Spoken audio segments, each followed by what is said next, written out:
Alhamdulillah ni'matihi tatimmu shalihat wa bi fadlihi tanazzalul khairati wal barakat wa bi taufiqi tatahaqqaqul maqasid wal ghayat. Asyhadu an la ilaha illallah wa asyhadu anna Muhammadan abduhu wa rasuluhu la nabiyya wa la rasulah. Allahumma salli ala Muhammad wa ala ali Muhammad kama sallaita ala Ibrahim wa ala ali Ibrahim wa barik ala Muhammad wa ala ali Muhammad kama barakta ala Ibrahim wa ala ali Ibrahim innaka Hamidum Majid. Amma ba'du, fa ya ibadallah ayyuhal hadirun usikum wa iyaya bi taqwallah wa ta'atihi la'allakum tuflihun. Wa qala Allah ta'ala fil Qur'anil Karim, ya ayyuhalladzina amanu taqullaha haqqa tuqatih wa la tamutunna illa wa antum muslimun.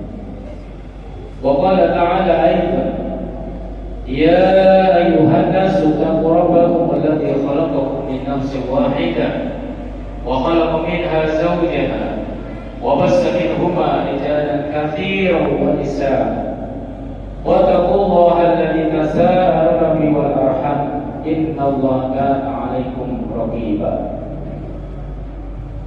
Termasuk salat Jumat yang terkait dan dirahmati Allah Subhanahu wa taala. Mari kita terus dan senantiasa meningkatkan ketakwaan kita pada Allah Subhanahu wa taala, yakni dengan terus-menerus menjalankan perintah-perintahnya dan sekuat tenaga kita menjauhi apa yang dilarang oleh Allah Subhanahu wa taala. Karena dengan inilah kita semuanya akan mendapatkan kebahagiaan hidup. Karena dengan ketakwaan inilah Allah Subhanahu wa taala mengangkat derajat kita. Dan dengan inilah kita akan mendapatkan sa'adatul hayat, kebaikan, kebahagiaan hidup baik di dunia dan tentunya ada kehidupan di akhirat nanti. Jamaah Jumat yang dimuliakan Allah Subhanahu wa taala, 2 hari yang lalu Allah Subhanahu wa taala pertemukan kita dengan Idul Adha atau yang sering disebut dengan Yaumun Nahar. Kemudian hari ini Allah Subhanahu wa taala pertemukan kita dengan Yaumil Jum'ah atau hari Jumat yang disebut dengan Sayyidul Ayyam. Masya Allah, kita perlu bersyukur kepada Allah Subhanahu wa taala dan tentunya terus meningkatkan ketakwaan, keikhlasan kita dalam beribadah, dan tentunya menambahkan ihsan kita berbuat baik kepada diri kita sendiri, kepada keluarga, kepada orang lain, dan kepada siapapun yang kita berinteraksi dengan. Jemaah yang dimuliakan Allah Subhanahu wa taala, kita juga bersyukur kepada Allah Subhanahu wa taala karena kita masih berada dalam jalan yang mulia. Kita masih berada dalam jalan yang lurus. Kita masih berada dalam jalan keselamatan, sabilus salam. Kita berada di dalam jalan kebahagiaan, sabilus sa'adah. Dan kita juga berada di dalam jalan kemenangan, sabilun najah, yaitu Islam. Semoga agama Islam yang kita perlu dan senantiasa berada dalam sanubari kita, menjadikan insan yang mulia, menjadikan kita orang-orang yang akan mendapatkan kebahagiaan hidup di akhirat nanti. Amin ya rabbal alamin. Jamaah yang dimuliakan Allah Subhanahu wa taala, ibadah kurban mengandung hikmah yang sangat mendalam, di mana mengandung dimensi sosial dan juga dimensi spiritualitas. Dimensi spiritualitas adalah di mana kita mendekatkan diri kita kepada Allah Subhanahu wa taala. Dan dimensi sosial adalah membuat kita peduli kepada sesama.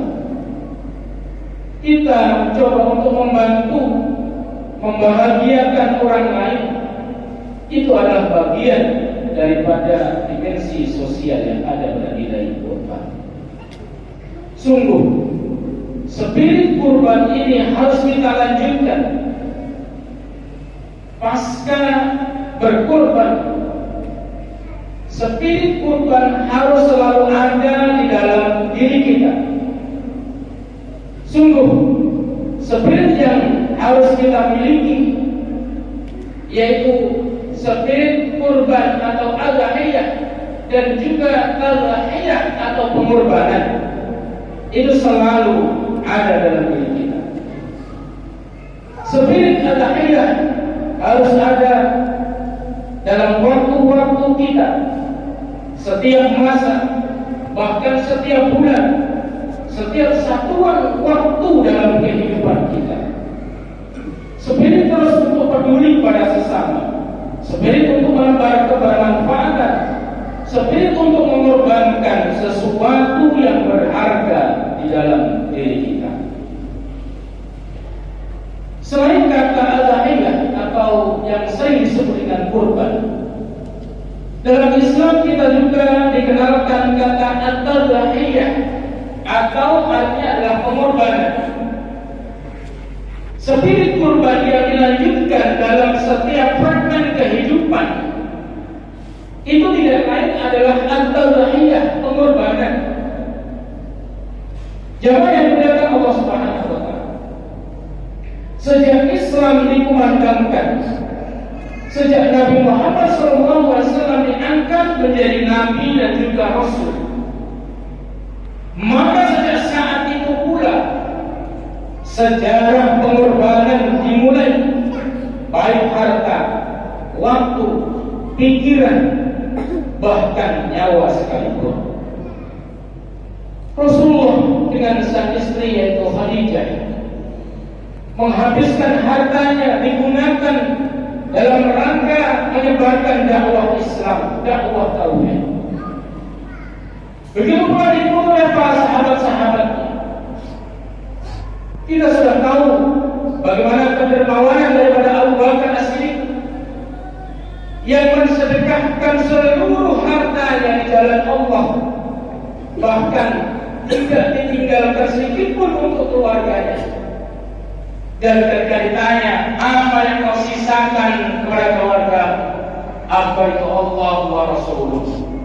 Abu Bakar menjawab dengan yakin dan dengan tegas, kami sisakan adalah untuk Allah dan Rasulnya. Bagaimana kedermawan Utsman bin Affan? Bagaimana kedermawan para sahabat-sahabat yang lain? Masya Allah, sangat luar biasa. Tidak ada satu daripada mereka mereka para sahabat yang memeluk agama Islam.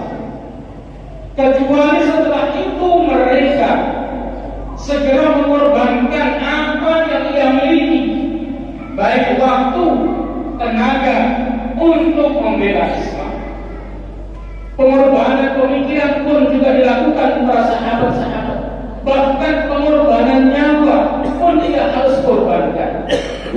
Kita mengenal seorang mujahidah pertama di dalam Islam beserta suaminya, Sumayyah, dan juga suaminya jadi syuhada pertama yang dibunuh oleh orang-orang kafir dalam rangka mempertahankan Islam.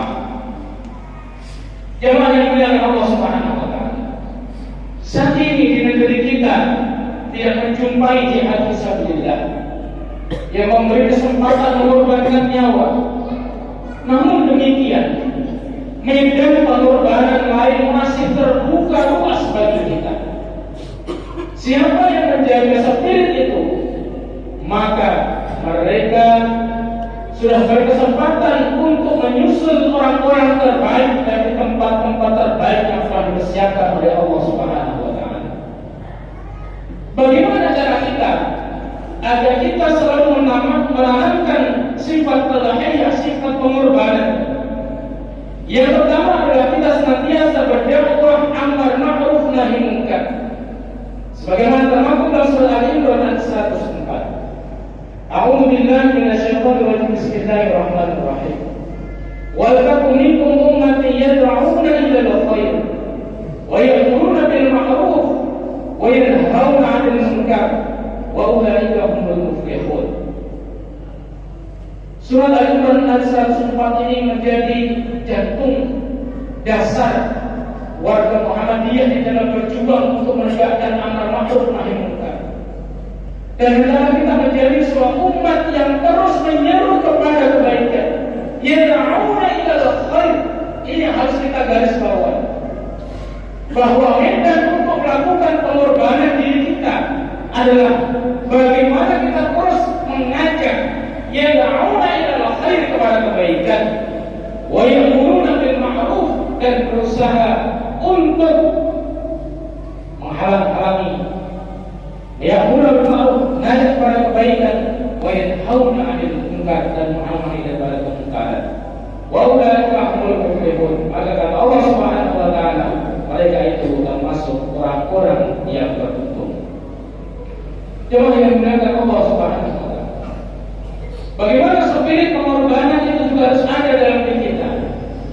Yang kedua adalah kita senantiasa berinfak dan juga bersedekah, baik yang wajib maupun yang sunnah. Seorang muslim hendaknya terus meneruskan spirit kurban dengan terus mendermakan hartanya di jalan Allah Subhanahu wa taala, baik dengan zakat, infak, sedekah, menyantuni du'afa, yatim, dan juga kebaikan-kebaikan yang lain. Jangan sampai kita menjadi pendusta agama. Allah Subhanahu wa taala berfirman, "A'udzubillahi minasyaitonir rajim. Bismillahirrahmanirrahim. Ara'aita alladhi yukadzibu bid-din, fadzalika alladhi yad'u al-yatim wa la yahuddu 'ala ta'amil miskin." Siapakah mereka orang yang mendustakan agama itu? Mereka itu adalah orang-orang yang menghargai orang yatim dan tidak memberikan makan kepada orang-orang miskin. Jemaah yang dimuliakan Allah Subhanahu wa taala, dalam hal berinfak dan bersedekah ini ada satu kisah yang bisa kita teladani. Seorang ulama yang dulu, seorang ulama yang terkenal warak, namanya adalah Abdullah bin Mubarak, yang mana dia harus gagal untuk tidak berangkat haji. Bisa dikatakan gagal total dia berangkat haji karena melakukan sebuah kebaikan. Mubarak dia berangkat untuk menuju kota Mekah untuk melaksanakan ibadah haji. Namun di suatu kota yang bernama Kufah atau di Irak, terhenti perjalanan Abdullah bin Mubarak. Apa yang membuat terhenti Abdullah bin Mubarak untuk tidak melanjutkan perjalanan haji? Di suatu kota Kufah dia melihat ada seorang perempuan dan juga anaknya yang sedang makan bangkai dari itik. Maka segera itu Allah membawa mendekati perempuan itu dan mengatakan, ya fulana, wahai fulana, jangan kau makan bangkai itu. Itu adalah sesuatu yang haram. Itu dilarang di dalam Islam. Seakan-akan perempuan itu tidak menggubris, dan kemudian Abdullah bin Mubarak kemudian menjadi. Lantas kemudian dia akan lagi dan bertanya, apa yang membuat anda dan anak-anak anda merasa nikmat sekali untuk memakan bangkai itu? Sungguh jangan kau lanjutkan untuk memakan bangkai itu. Tapi terus tidak digubris oleh wanita. Dia katakan, saya sudah 3 hari tidak makan, dan hanya ini makanan yang bisa saya temukan dan bisa saya makan bersama dengan anak saya. Maka setelah itu Abdullah bin Mubarak tercabik-cabik hatinya, dia menangis. Dan kemudian dia mengambil hewan tunggangannya berupa keledainya, dia berikan kepada wanita. Dia ambil bekal makanannya, dia berikan kepada wanita. Dia ambil hartanya sebagai bekal untuk melanjutkan ibadah haji itu, dia berikan kepada wanita ini. Masya Allah. Maka kemudian Abdullah bin Mubarak tidak bisa melanjutkan perjalanan hajinya karena bekalnya sudah tidak ada lagi. Dan kemudian musim haji pun berlalu. Namun Masya Allah yang luar biasa, ketika Abdullah bin Mubarak ini pulang, ya, tidak sampai ke kota Mekah, dia pulang lagi ke kampungnya. Masya Allah, dia disambut bak seorang yang telah menunaikan ibadah haji dengan sempurna. Dia disambut dengan orang masyarakat di kampungnya bersama dengan jamaah-jamaah haji yang lainnya yang datang, dia sambut begitu mulianya. Masya Allah. Kemudian Abdullah bin Mubarak menceritakan, mengisahkan bahwasannya yang sebenarnya dia tidak berangkat haji, dia tidak berangkat menunaikan ibadah haji karena perjalanan harus terhenti dan dia kemudian pulang kembali. Namun masyarakatnya pun tidak percaya. Kenapa yang membuat tidak percaya? Ternyata ada orang-orang yang sekampungnya kemudian melihat Abdullah bin Mubarak, dia sudah berada di Makkah, dia melakukan tawaf, dia membantu teman-temannya, dia membantu membawakan, memberikan minuman kepada teman-temannya. Masya Allah. Maka akhirnya Abdullah bin Mubarak bingung, kok bisa hal ini terjadi? Terus suatu malam ternyata Abdullah bin Mubarak kemudian bermimpi, seakan-akan ditampakkan, ya, malaikat yang datang, yang kemudian sungguhnya Allah Subhanahu wa Ta'ala telah menerima sedekah, wahai Abdullah bin Mubarak, dan sungguh kau sedang, ya, diserupakan oleh malaikat yang mirip denganmu dan sedang melakukan tawaf itu tadi, dan masyarakat itu mengetahui. Masya Allah, Allahu Akbar. Demikian dahsyatnya pengaruh orang yang bersedekah dengan keikhlasannya, meskipun dia harus meninggalkan ibadah hajinya, meskipun dia harus meninggalkan segala macam hal kemewahan hartanya demi untuk membantu orang lain. Jemaah yang Allah Subhanahu wa Ta'ala. Maka Abdullah bin Mubarak dia telah melaksanakan ayat Allah Subhanahu wa Ta'ala yang mana, ya, dia katakan hatta tunfiqu ma tuhibbun, dan yanal birra, engkau tidak melakukan sampai kepada sebuah kebaikan hatta tunfiqu ma tuhibbun, sampai engkau benar-benar menginfakkan harta yang engkau cintai. Dalam Islam disering disebut dengan al-fiqhu al-awlawiyah atau dengan fikih prioritas, di mana ketika melihat sesuatu yang lebih penting, ya, dari hal yang penting, maka dia lebih mementingkan sesuatu yang penting itu. Jamaah yang dimuliakan Allah Subhanahu wa Ta'ala. Yang ketiga adalah bagaimana cara melejitkan spirit kurban itu terus-menerus ada dalam diri kita. Maka seharusnya kita terus berkontribusi sesuai dengan kompetensi yang kita miliki. Ketika kita bekerja, ya, kita niatkan bahwasanya ibadah kepada Allah Subhanahu wa Ta'ala. Kita melakukan aktivitas semuanya kita niatkan untuk beribadah kepada Allah Subhanahu wa Ta'ala. Maka kalau energi yang ada dalam diri kita adalah energi yang selalu berkontribusi positif sesuai dengan kompetensi yang kita miliki, itulah sesungguhnya adalah jiwa tadhiyah, jiwa daripada pengorbanan. Seorang muslim harus terus memiliki jiwa ini, harus terus memperbaiki dirinya sehingga dengan jiwa tadhiyah ini mampu menciptakan kinerja yang baik dan mampu menciptakan prestasi yang luar biasa. Ya Allah wa iyyakum minal faizin wa taqaddana wa iyyakum bi zumratil ibadil mu'minin. A'udzu billahi minasyaitonir rajim. Bismillahirrahmanirrahim. Wal 'asr innal insana lafi khusr illa alladziina 'amanu wa 'amilus solihati wa tawassaw bil haqqi wa tawassaw bis sabri wa tawassaw bir rahmatillahi rahim.